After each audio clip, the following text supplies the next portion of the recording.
아직 사도신경으로 신앙 고백합니다. 나는 전능하신 아버지 하나님 천재 창조주를 믿습니다. 나는 그의 유일하신 아들 우리 주 예수 그리스도를 믿습니다. 그는 성령으로 잉태되어 동정녀 마리아에게서 나시고 본디오 빌라도에게 고난을 받아 십자가에 못 박혀 죽으시고 장사된 지 사흘 만에 죽은 자 가운데서 다시 살아나셨으며 하늘에 오르시어 전능하신 아버지 하나님 우편에 앉아 계시다가 거기로부터 살아있는 자와 죽은 자를 심판하러 오십니다. 나는 성령을 믿으며 거룩한 공회와 성도의 교제와 죄를 용서받는 것과 몸의 부활과 영생을 믿습니다. 아멘. 자리에 앉아주시기 바랍니다. 소위를 문다 오늘 49문에서 52문까지 낭독하겠습니다. 제가 먼저 낭독합니다. 49문 제2계명은 무엇입니까? 제2계명은 너를 위하여 새긴 우상을 만들지 말고 또 위로 하늘에 있는 것이나 아래로 땅에 있는 것이나 땅 아래 물속에 있는 것에 어떤 형상도 만들지 말며 그것들에게 절하지 말며 그것들을 섬기지 말라.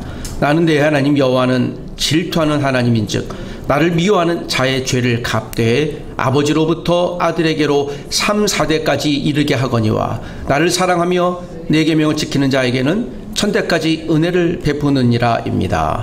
50문 제2계명이 요구하는 것은 무엇입니까? 제2계명이 요구하는 것은 하나님이 하나님의 말씀으로 정하신 모든 예배와 규례를 받아들이고 준수하며 철저하고 순수하게 보존하는 것입니다. 51문 제2계명이 금지하는 것은 무엇입니까? 제2계명이 금지하는 것은 형상을 만들거나 하나님이 하나님의 말씀으로 정하지 않은 다른 방법으로 하나님을 예배하는 것입니다. 52문 제2계명이 주신 이유는 무엇입니까? 제2계명을 주신 이유는 하나님이 우리를 주관하시며 우리는 하나님의 것이므로 하나님은 이에 합당한 예배 받기를 원하시기 때문입니다. 주님, 우리의 믿음을 함께 고백합니다. 받아 주옵소서. 아멘. 오늘 이 시간에는 우리 청년부가 찬양을 인도하겠습니다. 여러분 청년부의 찬양에 힘껏 반응해 주시길 부탁드립니다. 다 함께 찬양 드리시겠습니다.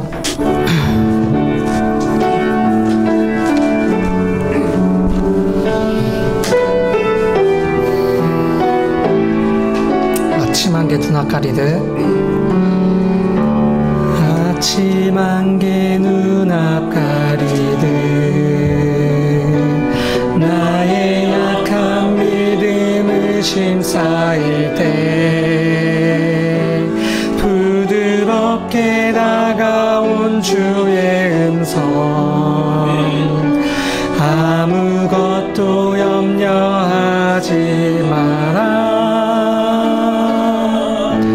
빗줄기에 바위 패이듯 나의 작은 소망 사라져갈 때 고요하게 들리는 주의 음성 내가 너를 사랑하노라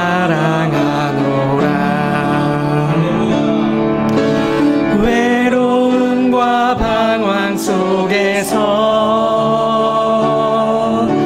주님 앞에 나아갈 때 위로하시는 주님 나를 도우사 상한 나의 마음 감싸주시네 십자가의 보혈로서 주의 크신 사랑 알게 하셨네 주님께 감사하리라 언제나 주님께 감사해. 다음 찬양은 이제 하나님의 사랑을이라는 찬양인데요. 아침 안개가 눈앞 가리듯 저희의 인생 가운데 참 어려운 일들이 많이 닥칠 때가 있는 것 같습니다. 그럴 때 오직 주만 바라보며 하나님의 사랑과 인자함을 기대하며 찬양 다 함께 같이 찬양하시겠습니다.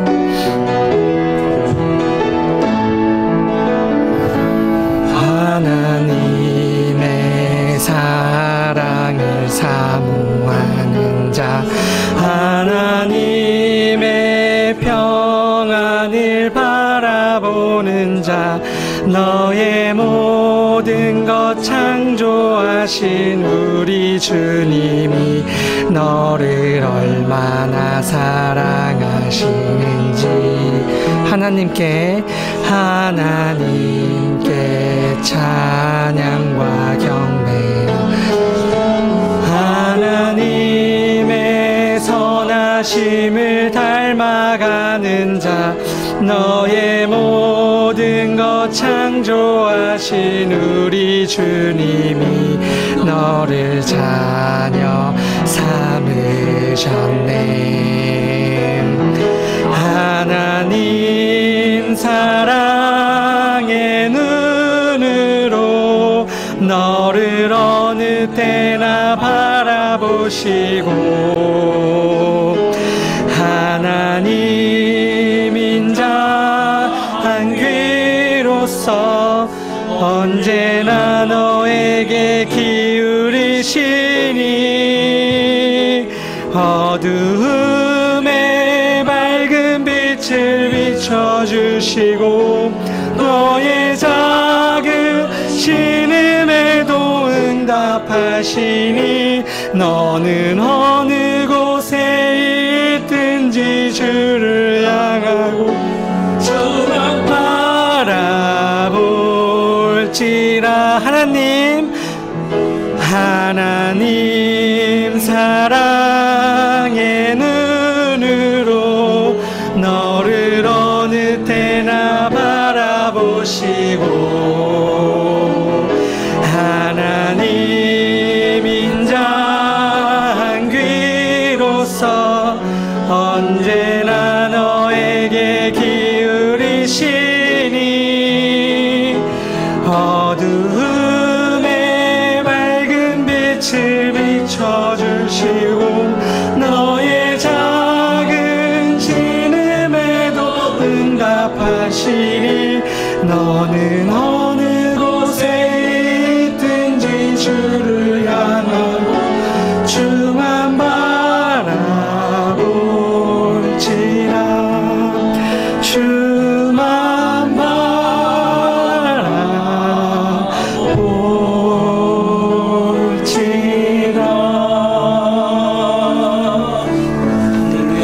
아멘. 다음 찬양은 아름다우신이란 찬양입니다.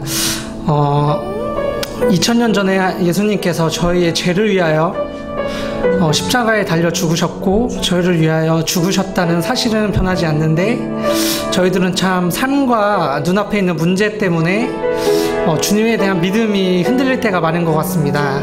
하지만 예수님은 여전히 아름다우시고 놀라우시며 위대하신 주님을 고백합니다. 다 함께 예수님을 고백하면서 찬양하시겠습니다. 내 안에 주를 향한 이 노래 영원한 노래 있으니 날 향한 주님의 크신 사랑 영원히 찬양하리라. 영원히 찬양하리라. 아름다우신 오 놀라우신 영원할 수 없는 사랑 오 위대하신 하나님의 사랑 영원히 찬양하리. 십자가 그 사랑 십자가 그 사랑 찬양하리. 날 구원하신 그 사랑 내 삶을 드려 찬양하리라.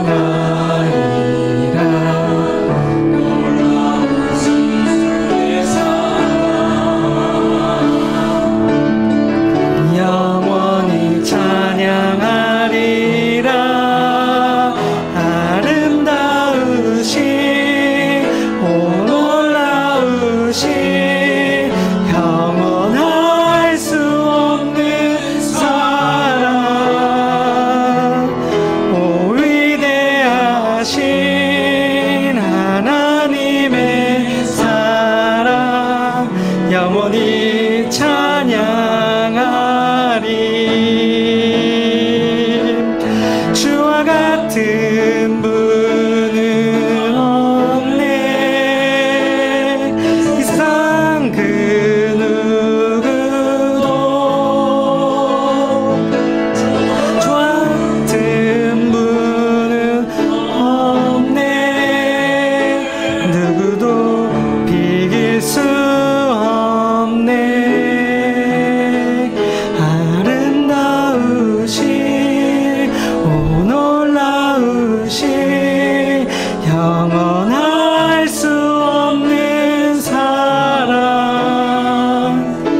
주소서.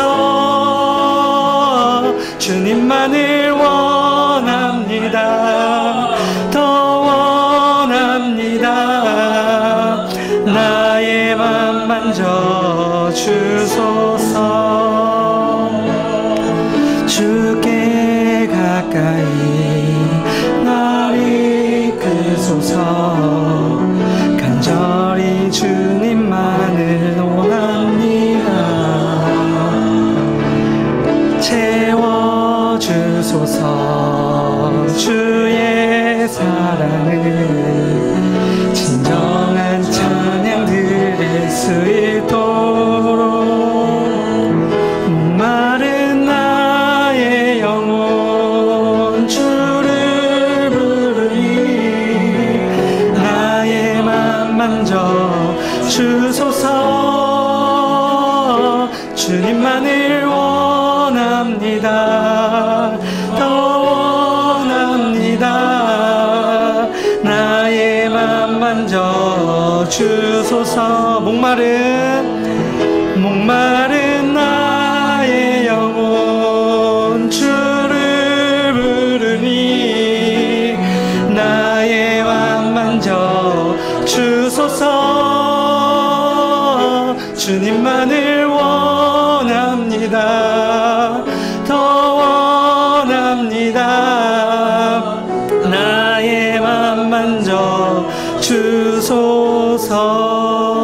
이 시간 다 함께 두 가지를 놓고 합심기도 할 건데요. 첫 번째로는 저희 가운데 하나님과의 관계가 소홀해진 것이 있다면, 주님, 이 시간 하나님과 함께 가고 싶은데 저희의 양심이 또 저희의 부끄러움이 하나님을 가로막고 있습니다. 하나님, 그러나 주님은 늘 저희를 사랑하시고 언제나 저희를 받아주신다 하였사오니, 주님, 저희가 이 시간 다시 한번 주님 앞에 나아가겠다고 고백하시고, 두 번째로 오늘 말씀 전하실 박종우 목사님의 입술에 하나님의 말씀을 허락하셔서 하나님께서 저희에게 원하시는 말씀이 무엇인지 알게 하여 주시고, 저희는 마음과 귀를 열어 그 말씀을 이해할 수 있도록 하나님 이 두 가지를 놓고 다 함께 기도하시겠습니다.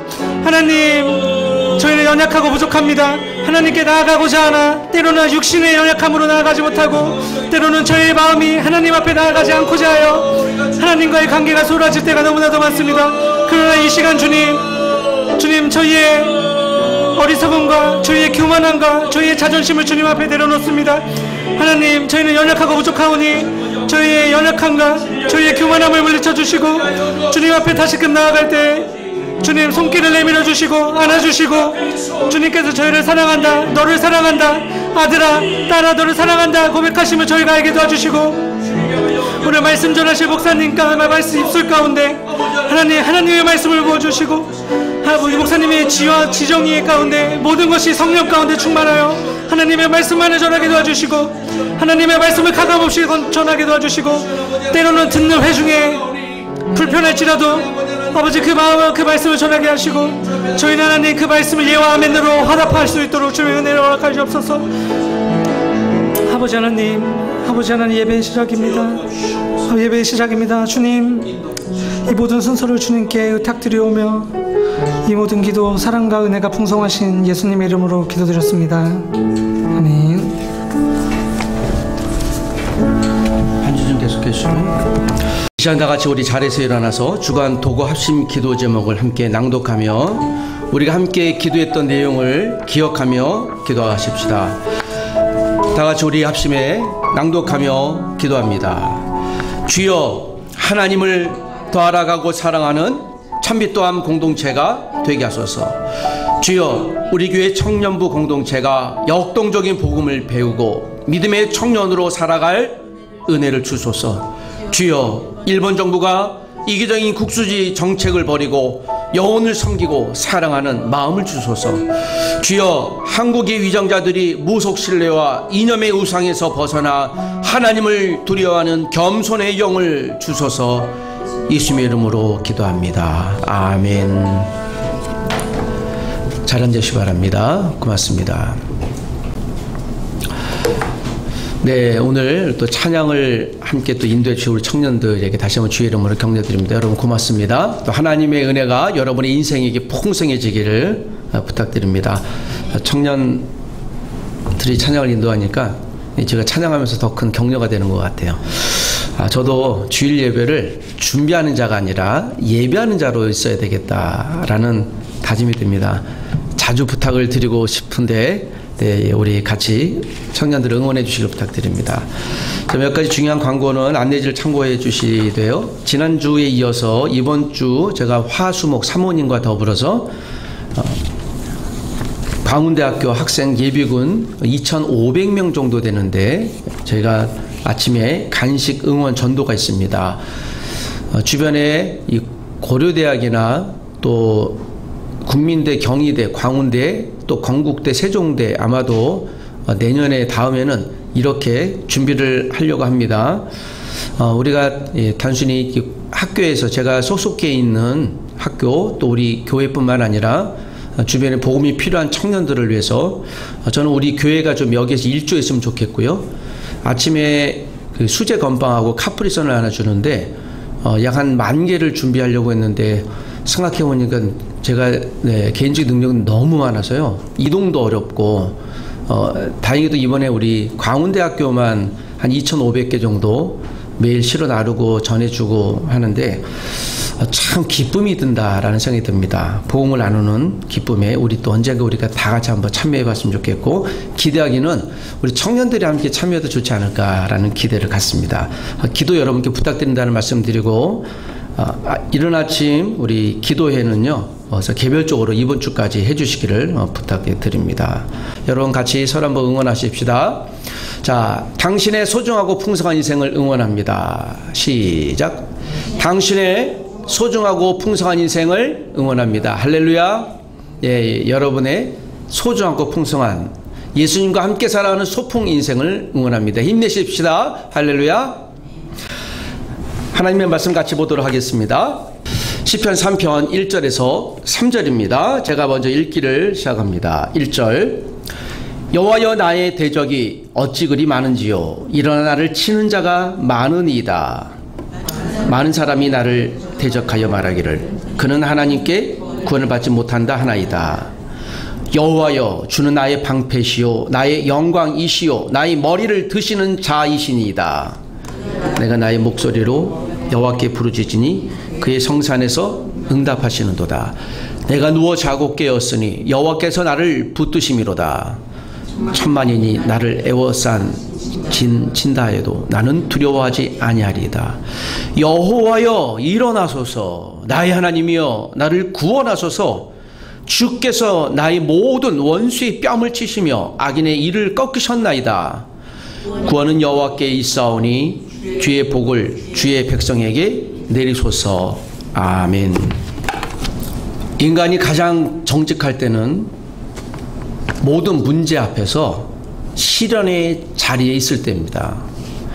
시련의 자리에 있을 때야 비로소 내가 도움 청할 자들에게 도움을 요청하고 나의 근간이 다 드러나기 때문입니다. 여러분 시련 앞에서 어떻게 반응하십니까? 시련이란 무엇입니까? 가장 어려운 시련은 누군가에게 믿었던 사람에게 신뢰를 잃었거나 배신을 당했을 때입니다. 신뢰라는 말은 믿을 신, 심입을 뢰, 그래서 굳게 믿고 의지함입니다. 내가 당신을 신뢰한다라는 말은요, 당신의 지금 그리고 먼 미래에도 나를 떠나지 않고 배신하지 않을, 그래서 당신을 굳게 믿을 가능성까지를 포함하는 거예요. 여러분 혹시 신뢰하시는 분이 누구신지요? 우리가 나이가 들수록 이 말을 누군가에게 쓰기가 어려워지고 두려워집니다. 아이들은 부모님을 신뢰하고 선생님을 신뢰하고 믿는단 말을 자주 합니다. 그러나 우리가 성장하면서 그 신뢰라는 말을 잘 안 합니다. 이제 배우는 것이죠. 소위 학원에 다니면서 학원 끊었어요 라는 말 하죠. 내가 배신했다는 말이에요. 다른 데 가겠다라는 거예요. 그러니까 아이들이 무의식중에 학습하는 거죠. 이 용어도 사실 건강하지 않거든요. 가능하면 이런 용어 쓰지 마십시오. 신뢰라는 말, 신뢰의 반대말은요, 그래서 배신이에요. 배신의 한자를 보면 등 뒤, 믿을 신이에요. 그래서 믿었다가 갑자기 등을 보이고 가는 거예요. 반대가는 거죠. 다른 사람이 준 믿음과 사람이 지켜야 할 도리를요, 버리는 거예요. 좀 격하게 얘기하면 등 뒤에서 무기를 들고 흉측한 행동을 하려는, 이것이 바로 신뢰라고, 배신이 담고 있는 그런 단어의 의미입니다. 우리가 할 수만 있으면 우리가 만나는 사람들을 신뢰하고 사랑하기를 축복합니다. 그러나 원튼 원치 않든 우리가 이 배신이라는 용어를 쓸 수밖에 없는 시대에 우리가 살고 있는 것 같습니다. 화려한 인생에서 얻은 풍성함을 누리던 하루아침에, 그것도 하루아침에 가장 믿고 신뢰하고 사랑했던 셋째 아들 압살롬에게서 생명의 위협을 받고 다음날 새벽에 도망쳐야 했던 600여 명의 사람들과 광야 생활을 할 수밖에 없었던 오늘 다윗의 이야기를 여러분에게 소개합니다. 다윗의 인생에서 가장 우울하고 암울했던 시기입니다. 사랑했고 믿었던 그것도 아들이에요. 가장 신뢰하고 품었던 그 아들. 그 아들이 자기를 죽인다고 칼을 들고 군사들이 쫓아올 때 그는 도망갈 수밖에 없었습니다. 목숨을 잃은 거죠. 이런 배은망덕한 사람이 어디 있겠습니까? 압살롬이 그 자입니다. 아무도 다윗은 자신의 쓸개를 씹는 듯한 쓰리고 쓰린 심정이었을 것이고요. 명예와 자존심, 왕으로서 명예, 자존심은 의미가 없고요. 왜냐하면 당장 죽을 수밖에 없는 상황이니. 그리고 그날 아침도 구걸해야 될 상황이었습니다. 다윗이 붙잡은 마지막 몸부림입니다. 오늘 본문은 그 몸부림에 기도 내용이 담겨 있습니다. 여러분, 그 다윗의 몸부림을 우리가 탄원이라고 합니다. 그 다윗의 탄원 기도에 우리가 오늘 생각을 집중하는 은혜의 시간 되길 원합니다. 그 첫 번째 다윗의 고백 1절에서 5절까지입니다. 여러분, 우리 1절만 같이 한번 읽어보겠습니다. 다 같이 시작. 여호와여, 나의 대적이 어찌 그리 많은지요. 일어나 나를 치는 자가 많으니이다. 다윗이 여호와 하나님 앞에 다짜고짜 고백하는 거예요. 여호와여, 하나님이여, 나의 대적이 어찌 그리 많은지요. 이 대적은 궁극적으로 누굴 의미하겠습니까? 압살롬과 자기를 쫓아오는 군사들을 의미하는 거예요. 많다라는 거예요.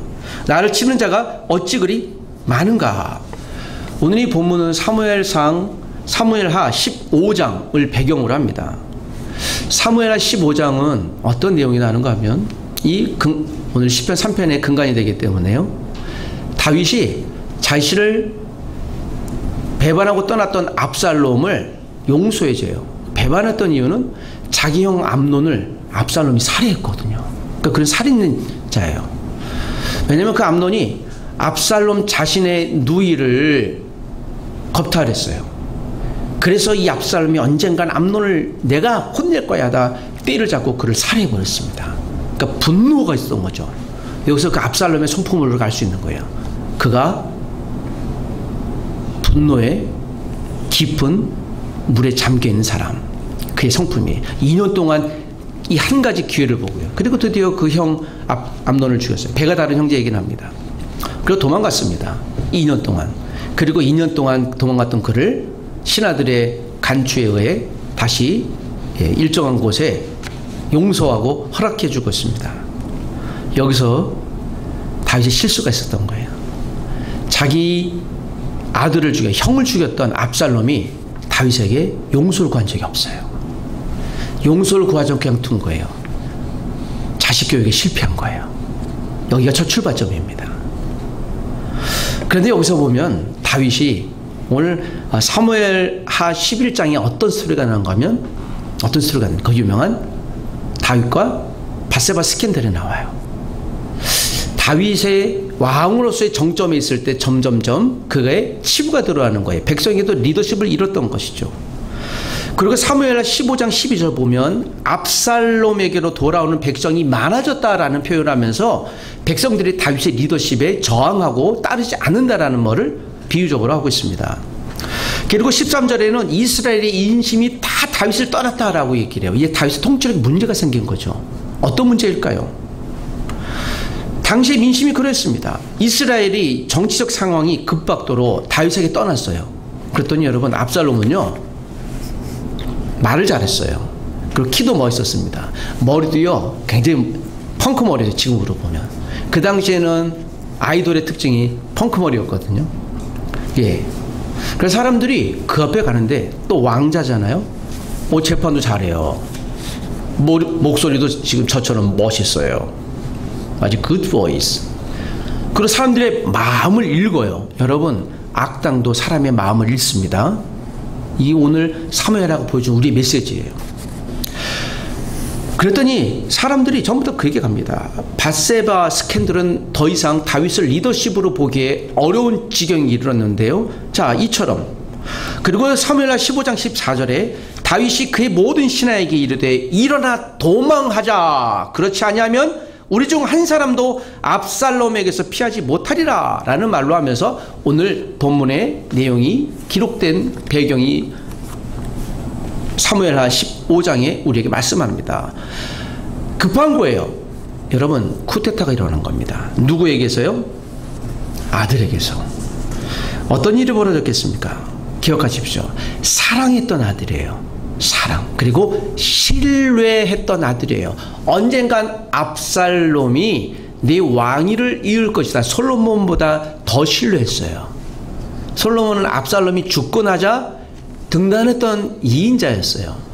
다윗은 압살롬을 깊이 마음에 두고 있었습니다. 사랑하고 신뢰했던 것이죠. 그러나 그 압살롬이 당시 그와 함께 있었던 정치 무리들, 그 압살롬은 꾀였어요. 압살롬이 뭐가 얇은 거예요? 귀가 얇은 거예요. 당신이 사람들이 당신에게 오니 다윗 왕 아버지쯤이야. 당신이 권력을 차지하소서. 권력 앞에서는 부자지간 가족 아무 의미가 없는 겁니다. 권력은 힘이에요. 권력은 여러분 이 시대의 권력은 단 한 가지로 귀결해 주세요. 이 시대의 권력은 무엇입니까? 돈이에요. 돈 앞에 모든 것이. 그래서 여러분 정치인들이 부정저지를 항상 무엇이 따라다녀요? 돌이 따라다녀요. 선거 치를 때 휴게소에서 트럭의 뒤에 문을 열어보니 돈이 수십억이 들었어요. 그러니까 돈이에요. 받은 만큼 다시 돌려줘야 되잖아요. 하루아침에 배신자가 된 압살롬. 그런데 압살롬이 회개하지 않아요. 오히려 다윗을 죽이려고 그래요. 당신의 아버지를 죽여야 당신의 안위가 보장받을 것이다. 참 압살롬 뭐 이런 인간이 다 있죠. 그렇지 않겠습니까? 자기를 사랑했던 그에게. 혹시 저와 여러분은 그런 경험은 없으십니까? 내가 믿고 신뢰했는데 그 하나를 배신했던 경우. 참 이 용어로 쓰기가 불편한데요. 제가 오늘 설교를 준비하면서 나는 그런 경우가 있었나 라고 따지니 물론 몇몇 생각이 뿅뿅 일어나는 사람도 있기도 하지만 제가 가장 믿었는데 그 믿음을 깨버리는 게 정말 황당당황했던 경우가 제가 2006년 6월 달에 있었습니다. 중국 유학생, 몽골 유학생 회장 임원자들에게 제 장학금도 주고 얘네랑 친해졌습니다. 그래서 내심 이 친구들하고 내가 전도를 해야 되겠다. 여름 수련회를 가야 되겠다. 그래서 속초에 수련회 장소도 잡아놓고 버스 2대를 중국 유학생 41명인가요? 몽골 학생 30명에서 2대 나눠서 70명이나 올라와서 큰 전도가 되겠다 하고 얼마나 기뻤는지. 그래서 제가 그 학생들을 만나려고요. 그 당시에 이 광운대역 앞, 지금 국민의형 앞에서 버스 2대 딱 대기하고요. 애들 기다리고 있었습니다. 아침 7시까지 오는 것을요. 아침 7시 10분에 중국 유학생 회장이 한번 나왔어요. 안 그래도 출발을 해야 되는데 늦어서 제가 야, 다른 학생들 어디 있어? 목사님 잘 모르겠어. 좀 기다려보죠. 결론적으로 그날 9시 반까지 기다렸는데 딱 한 명 나왔습니다. 얼마나 제가 당황했던지. 그 버스 비용이나 장소 대여 비용, 음식 뭐 그런 건 다 의미가 없어지고요. 그 당시 제가 황당히 극치를 넘어서 야, 어떻게 애들이 그럴 수 있지? 내가 말이야 이렇게 잘해주려고 하고 음식도 잘해주고 복음도 잘 전해주려고 하는데. 근데 그날 제가 사건이 되었죠. 아, 내가 이 아이들에게 이유 없이 신뢰를 보냈구나. 저는 그것이 사실 개인적으로 굉장히 큰 기준이 되었어요. 아무나 신뢰하지 말아야 되겠다. 불신해야 되겠다는 것이 아니에요. 여러분 신뢰는 아무나 줄 수 없습니다. 여러분 심지어는 여러분도 여러분 자신을 믿습니까? 못 믿어요. 신뢰라는 말을 쉽게 쓸 수 없겠다. 그리고 제가 유학생을 공부했죠. 그 친구들이 그럴 수밖에 없었어요. 뭐 잠깐 친해졌는데 그리고 약속을 하면요 그냥 약속한 거예요. 내가 약속한 거지 나는 지킬 의무가 없는 거예요. 그렇게 처음 알았죠. 이 학생 특징이 그렇구나. 여러분 사람에게 우리가 배신당할 때 어려움을 당할 때는요 내 기대가 많기 때문에 그런 경우가 많습니다. 기대를 버리라는 것이 아니에요. 사람은 도저히 모를 동물이에요. 모릅니다. 그 한 명 나온 학생이 그나마 저에게 그래도 한 명이라도 나왔으니 하고 그 학생하고 아침 먹고 갔습니다. 뭐 그날 비용은 다 날라갔죠. 제가 어떻게 마련한 건데 내 사비도 드리고 그게 제가 황당함이에요. 그날 아침에 기억이 여전히 선명합니다. 여전히 선명한 것을 여러분에게 어제 일처럼 얘기하는 걸 보니 제 마음에 굉장히 큰 충격으로 남았던 것 같습니다. 말할 수 없을 정도로 다윗은요 하루아침에 황당함이에요. 그래서 오늘 기도를 한 거예요. 하나님이요 다른 이유가 없어요. 나를 어떻게 해요? 도우소서. 그래서 1절이 이렇게 시작이 되는 거예요. 여호와여 라는 호소예요. 이걸 우리가 탄원이라고 합니다. 내 대적이 어찌 그리 많은지요. 다짜고짜 배경 설명 안 해요. 하나님 사실 제가 제 아들에게 정치도 잘 못했고 그래서 이런 결과를 얻었나이다. 아니요. 나 살려주시오. 죽게 생겼습니다. 당장 내 대적이 저 아들 녀석이 나를 죽이러 달려와요. 2절에 보니 많은 사람이 나를 대적하여 말하기를 그는 하나님께 구원을 받지 못한다. 이제 하나님을 들먹거려요. 너 하나님 버렸다 라고 얘기를 해요. 너 하나님 사용 안 해. 3절에 여호와여 주는 나의 방패시오 나의 영광이시오 나의 머리를 드시는 자이다. 이제 호소하는 거죠. 하나님 사람들이 그렇게 다윗이 지금 누구에게 상처를 받고 있습니까? 누구에게요? 사람들에게요. 특별히 아들에게. 그 상처의 내용은요 위협이에요. 협박이에요. 죽습니다. 피하지 않으면. 4절에 내가 나의 목소리로 여호와께 부르짖으니 부르짖었다는 말은 요즘 얘기를 하면 통성기도예요. 그의 성산에서 응답하실 것이다. 하나님이 약속하신다는 거예요. 내가 부르짖으면. 5절에 보면 이런 말이 있죠. 5절 한 번 더 봅시다. 이것이 다윗의 이날 아침의 상태예요. 다 같이 시작. 내가 누워 자고 깨었으니 여호와께서 나를 붙드십니다. 내가 누워 자고 깨었으니 여호와께서 나를 붙드십니다. 여러분 그날 아침 다윗이 무슨 잠을 잤겠어요? 누워 자고 깨었으니 밤잠 못 잤다는 거죠. 이게 하루아침의 고백이 아닌 것이에요. 다윗이 지금 수십 일 동안 지금 피해당했건 이 쿠데타를 그러니까 그랬다는 것이에요. 내가 어제까지만 해도 떵떵했던 권력자였는데요. 지금은 목숨을 구걸하는 자예요. 먹을 것이 없는 거예요. 그리고 그가 따랐던 약 한 600여 명의 사람밖에는 자격이 없는 거예요. 이틀 전에 한국에서 아시아나 항공 착륙할 때 어떤 30대 중반의 젊은 남성이 문을 열었잖아요. 황당한 일이 일어났잖아요. 어제 뉴스를 보니까 직장에서 해고됐고 또 여자친구하고 헤어져서 그가 지금 당황한 거예요. 그래서 살 소망이 없었던 거예요. 그래서 문 열었다. 행동 자체는 어처구니 없는 거예요. 그런데 그가요 지금 공황 상태에 있는 거예요. 그러니까 판단 능력이 없는 거예요. 불안의 극치가 오면요 여러분 내 판단이 안 됩니다. 그건 누구라도 마찬가지예요. 저와 여러분도 그럴 수 있어요. 여러분 애인하고 이별할 때 그래서 여러분 잘 하시길 원합니다. 회사에서 해고할 때요 그래서 잘해야 돼요. 만남보다 무엇이 중요해요? 이별이 중요한 거예요. 누구든지 마찬가지예요. 모든 사람들이. 다윗은 계속 탄원해요. 여호와는 나의 방패 영광 머리라고 얘기하시면서 여러분 기도는 그런 것이에요. 믿음의 의지로 하나님을 찾는 다윗처럼 여러분 탄원 기도는 그런 것입니다. 탄원이라는 것이 무엇이라고요? 오히려 다윗이 그렇게 보여주고 있는 거예요. 여호와여 라고 그저 고백하는 거예요. 하나님 내 상황이 이렇습니다. 설명 안 해도 좋아요. 혹시 사랑하는 가족 여러분 지금 혹시 이 탄원 상태에 있으신지요? 우리가 이 기도의 내용을 하나하나 뜯어보면요 대부분이 탄원이에요. 제가 이 도갑심 기도 노트 세미나를 곧 하려고 합니다. 우리 청년들과 함께 올 여름에 멋진 도갑심 기도 세미나를 하길 원합니다. 제가 이 기도 노트를 만들면서 노트를 만들었다기보다 기도하는 법을 아는 거예요. 제가 그만큼 여러분 기도를 중요하게 여기는 목자죠. 뭐 기도를 중요하지 않게 않게 생각하는 분들이 누가 있겠습니까? 근데 저는 이것을 굉장히 중요하게 생각하는 거예요. 제가 우리 청년들에게도 그 얘기를 했죠. 혹시 결혼할 사람들 만나면 꼭 기도 노트 사용하는지 물어보라고. 제가 청년들 가끔씩 이렇게 집회에 가보면 꼭 여쭤봐요. 이 중에서 기도 노트 사용하시는 분 손 들어보면 있어요. 있는데요. 한 2~3% 정도 돼요. 한두 명, 3~4명 정도요. 그래서 제가 얘기하죠. 저런 분들을 배우자로 만나면 여러분 인생은 틀림없을거니 빨리 대시하십시오. 전화번호를 따십시오. 이것이 무엇인가요? 기도 노트는 그의 습관을 얘기하는 거예요.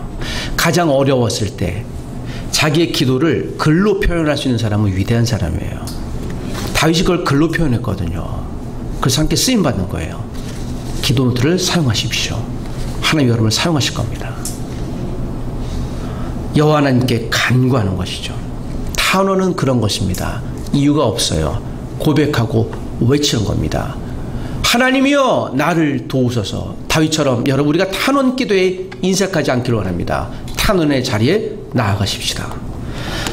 두 번째 오늘 다윗의 기도는 6절에서 8절 나를 구원해달라는 기도의 내용입니다. 여러분 6절, 7절, 8절을 같이 한번 읽어보십시다. 다 같이 시작. 천만인이 나를 애워싼 진친다 하여도 나는 두려워하지 아니하리다. 여호와여 일어나소서. 나의 하나님이여 나를 구원하소서.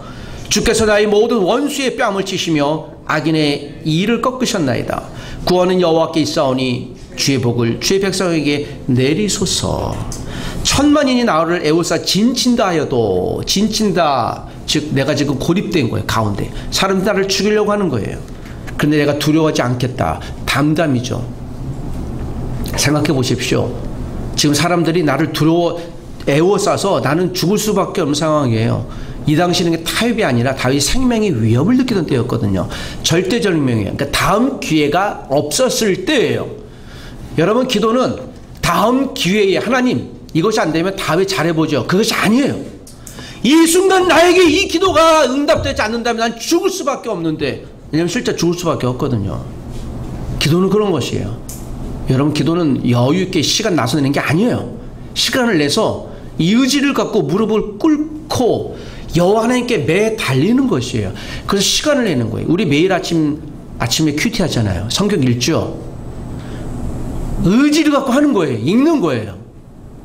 그가 그 은혜를 받고 안 받고는 두 번째 문제예요. 내가 이 오늘 아침에 큐티의 성경 말씀을 읽지 않으면 내가 살 수 없다고 하나님의 생명줄을 붙드는 것이에요. 기도가 그런 것입니다. 탄원이 그런 것이에요. 시편이 다 대부분이 탄원으로 되어 있어요. 우리에게 왜 탄원의 기도의 제목을 글로 남겼겠습니까? 시편 기자 다윗의 오늘 목적 한 가지예요. 나도 그러했거늘. 모든 성도들은 기도에 대한 모범이 이러한다는 걸 친히 몸으로 보여준 것이죠.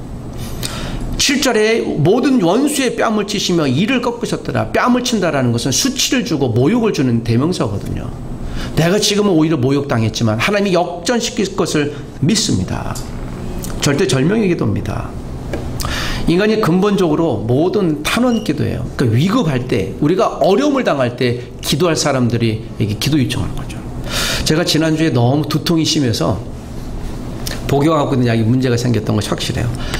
얼마 두통이 심했던지 기도 제목을 좀 나눠야지 하고 제 기도 제목을 요청하려고 그랬더니 제가 보통 한 기도 나눌 수 있는 분들이 한 7~80명 되거든요. 깊이 기도를 나눌 수 있는.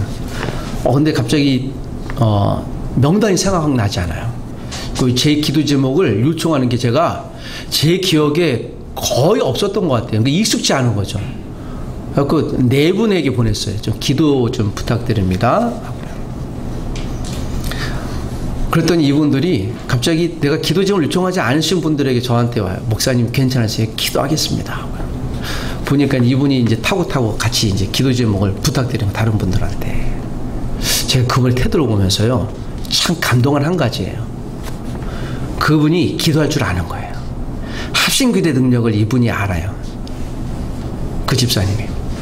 그래서 제가 그분을 다시 보기 시작했어요. 아, 이분이 위급할 때 저에게 기도 좀 많이 주셨지만 기도할 줄 아시는 분이구나. 어려울 때 우리가 기도할 수 있는 건 우리의 본능이에요. 탐원이에요. 하나님 앞에 기도하지 않으면 다른 대상을 찾습니다. 누구를 찾을까요? 방법을 찾기 마련이죠. 우리가 노력은 해야 돼요. 우선 기도하십시오. 우선 하나님을 찾으셔야 돼요. 다른 방법은 두 번째예요. 그럼 하나님 방법을 보여주세요. 여러분, 위급할 때 우리 이성이 마비되기 쉽습니다. 그래서 하지 말아야 돼, 만나지 말아야 돼, 요청하지 말을 사람에게 얘기하게 돼요. 그건 우리의 정보를 엉뚱한 사람에게 주는 것과 같아요.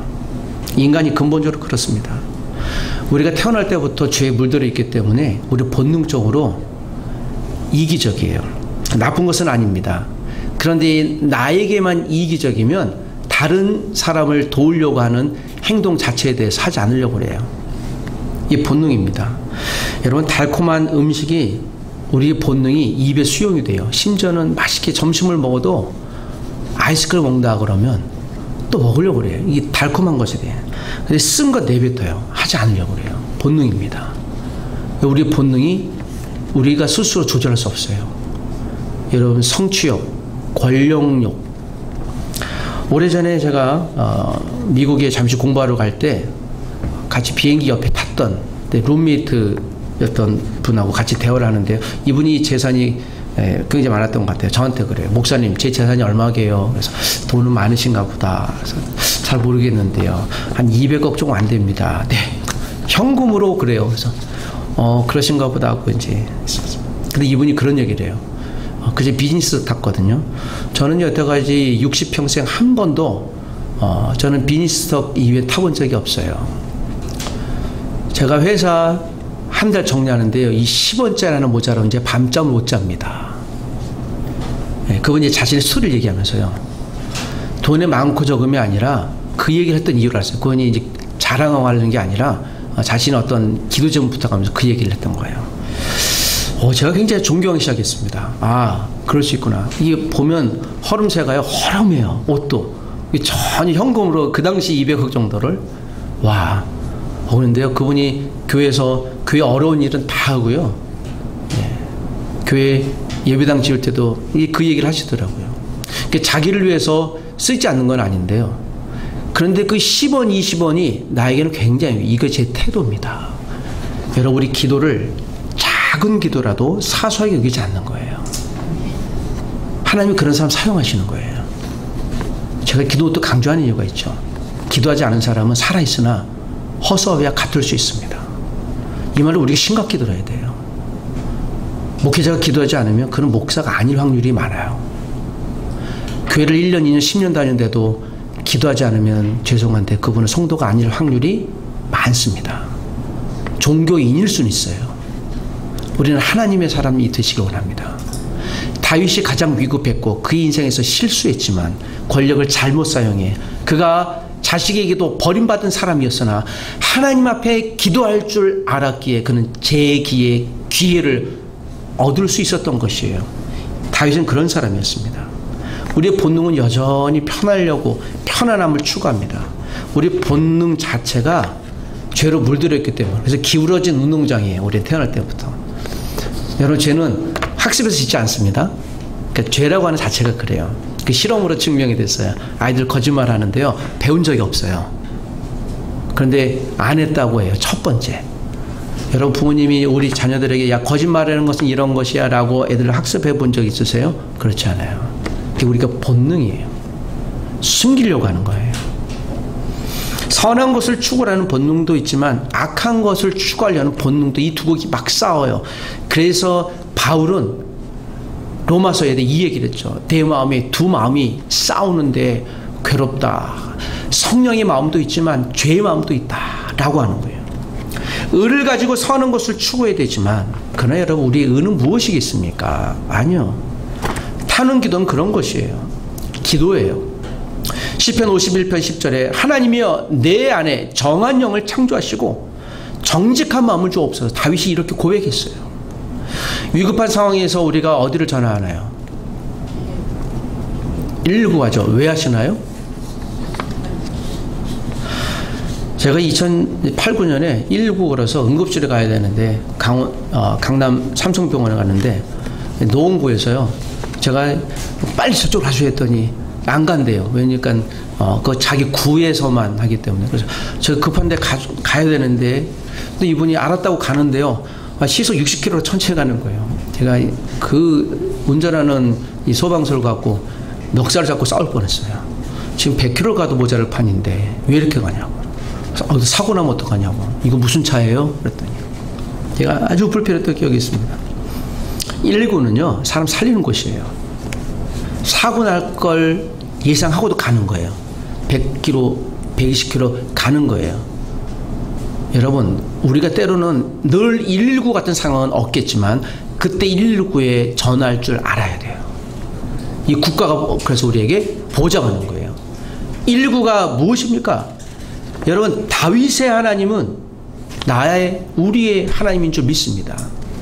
여러분, 구원이 여호와께 있사오니 나를 구원하소서. 이게 다윗이 고백했던 8절의 고백이에요. 구원이 누구에게 있다고요? 여호와께 있다고 얘기한 거예요. 이 구원이란 뭐예요? 생존 게임이에요. 서바이벌 게임이에요. 우리가 살고 죽는 문제예요. 자, 이 문제에 대해서 우리가 다시 한번 이 한 주일 동안 저와 여러분들이 믿음의 고백, 신앙의 고백 하게 되길 주의 이름 부탁드립니다. 다윗의 하나님, 나의 하나님, 구원이 여호와께 있사오니 나를 구원하소서. 주여 나를 도우소서. 여러분, 누구를 신뢰하십니까? 누구를 의지하십니까? 오늘 말씀을 마치고 기도하기 전에 제가 굉장히 신뢰했던 한 사람이 있었습니다. 소아청소년과 의사인데 면역 관련해서는 우리나라의 최고의 권위자입니다. 지금도 그분의 헌신적인 모습은 모든 의사의 롤 모델이 되어야 되겠다. 내가 권위 있는 의사지만 나는 명예보다 돈보다 아이를 살리는 데 내 인생을 바쳤어요. 그래서 이분이 크리스찬이라면 정말 함께 크게 쓰임받겠다 할 정도로 참 존경하는 분인데요. 그 같은 병원에 기독 직원을 제가 알고 있습니다. 그분하고 대화하는데요. 불과 몇 달 전에 자기 조카가 감기 증상이 있어서 병원에 입원했습니다. 중환자실로 갔어요. 왜 감기인데? 그래서 여러 가지를 보고 있는데 한 소아청소년과 의사가 오더니 이게 감기 정도여서 그냥 나을 거니까 좀 지켜보자고. 근데 며칠을 지켜봤는데도 아이가 좀 상황이 녹록지 않아요. 일주일 뒤에 판단된 게 뇌수막염인 거예요. 때를 놓쳤으면 큰일 날 뻔했습니다. 그런데 상황이 이렇게 녹록지 않은 상황으로 갔어요. 두세 달 병원을 입원하면서 그분이 저한테 목사님, 의사가 우리 병원에서 다 믿을 만한 상황이 아닌데 나 그 의사 정말 싫어요.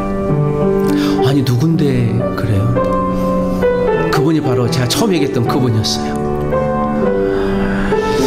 여러분, 사람은 각자의 경험에 따라 모든 걸 다르게 판단해요.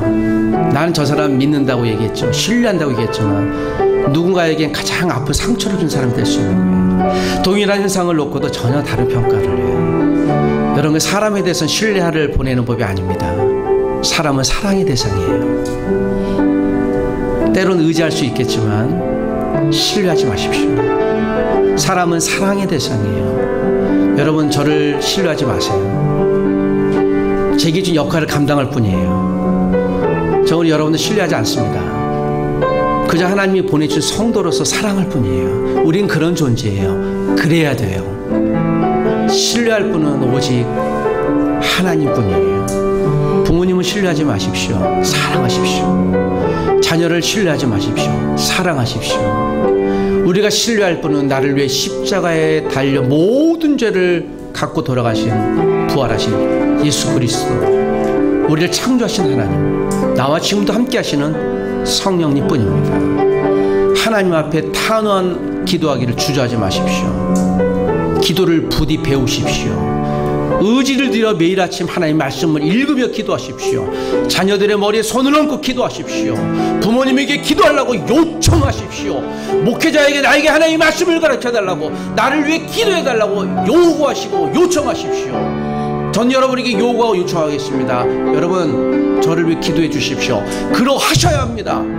여러분, 이 민족을 위해 기도하십시오. 그러하셔야 합니다. 단원 기도가 우리의 문제를, 우리 국가의 문제를 해결하는 하나님의 도구인 줄 믿습니다. 다윗처럼 주님 우리를 사용하여 주시고 살려주시옵소서. 기도하겠습니다. 하나님 아버지, 최악의 상황에 빠진 다윗, 인간적으로는 도무지 권력 또는 그의 지혜, 그의 모든 경험이 해체되었고 하나님 앞에 사람 앞에 실수했던 그의 시리슨 경험이 사람에게 버림받는 결과가 되었습니다. 믿었던 아들에게서도 생명의 위협을 받고 도망자가 되었습니다. 인생 거지가 되었습니다. 실패자가 되었습니다. 도무지 헤어나올 힘이 없습니다. 밤잠을 자지 못하고 심적인 불안이 날마다 있습니다. 그동안 믿고 있었던 지위, 능력, 힘이 하루아침에 험한 먼지로 사라졌습니다. 인생 최악의 절벽에 섰던 다윗, 그러나 그가 마지막에 하나님 앞에 탄원하며 기도했던 것처럼, 그 탄원에 하나님 응답하셨던 것처럼 지금 나에게, 우리에게 하나님 은혜 내려 주시옵소서.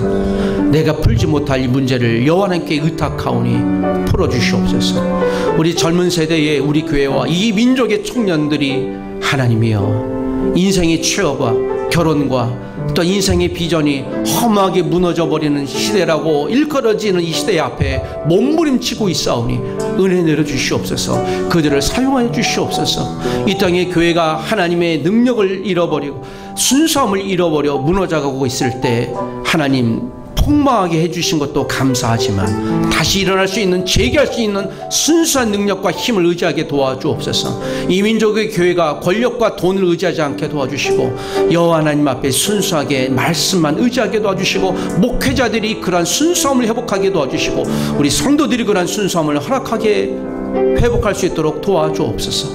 하나님 은혜만이 우리를 구원하는 능력입니다. 주여, 살고 싶습니다. 나를 도와주옵소서. 예수님의 이름으로 기도합니다. 아멘. 우리 주 예수 그리스도의 은혜와 하나님의 사랑과 성령님의 크신 은혜가 탄원의 자리 앞에 나를 구원해달라고, 나를 살려달라고, 나를 회복시켜달라고 고백했던 다윗의 고백을 나의 고백으로 받아들이는, 우리의 고백으로 받아들이는 여기 있는 주의 사람들과 한국에 있는 모든 신실한 순수한 성도님들 위해 하나님 회복의 은혜가 영원토록 함께 있을지어다. 아멘.